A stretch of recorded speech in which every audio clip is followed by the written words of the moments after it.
পক্ষ থেকে 5 তারিখের সমাবেশে ট্রেন সবল করে সমাবেশে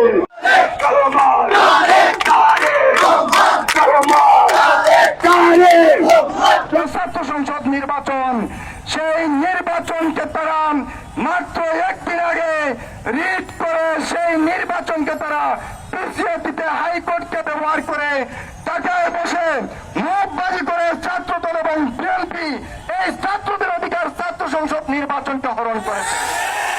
আমরা কুচক্রী মহলের নাম এইবারও বলবো না, আমরা সরাসরি বলবো বিএনপি এবং ছাত্রদল টাকায় বসেন ইসুফ এবং ঘেরাও করে মুখবাজি করে ছাত্রদের তাদের অধিকারকে তারা হরণ করেছে। আমরা জানি 5 তারিখে তারেক রহমান সিলেটে আসবেন, আমাদের কোনো আপত্তি নেই, ছাত্র সমাজ তাদের কোনো আপত্তি জানায়নি। বরঞ্চ আমরা মনে করি ছাত্র সমাজ সিলেটবাসী একজন মানুষকে, একজন নেতাকে আমরা স্বাগতই জানাবো বলে আমরা ভেবেছিলাম। কিন্তু আপনি যে কাজটা করেছেন, আদালতকে ব্যবহার করেন ছাত্রদের সিলেটের শাহজালালের এই পুণ্যভূমি শাহজালাল বিশ্ববিদ্যালয়ের ছাত্রদের অধিকার আপনারা হরণ করেছেন।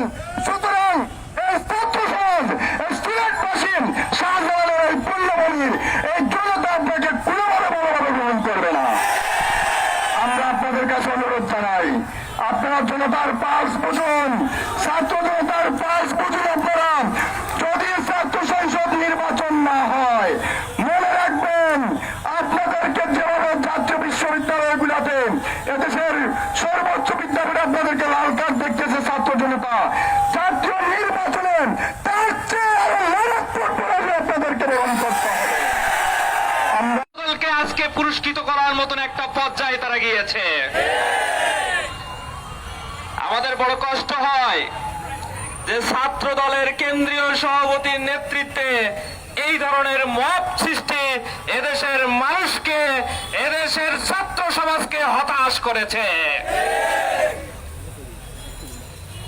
একদিকে বিএনপি মির্জা ফখরুল সাহেব বলল যে তারা নাকি 20 তারিখের নির্বাচনকে স্থগিত করার জন্য কাজ করেছে, নির্বাচন কমিশন আবার পুনরায় রায় দিয়েছে, এটা বিএনপির বড় কষ্ট লেগেছে।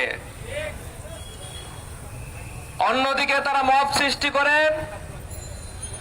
তারা সেখানে নির্বাচনকে আটকানোর জন্য সর্বোচ্চ চেষ্টা করছে।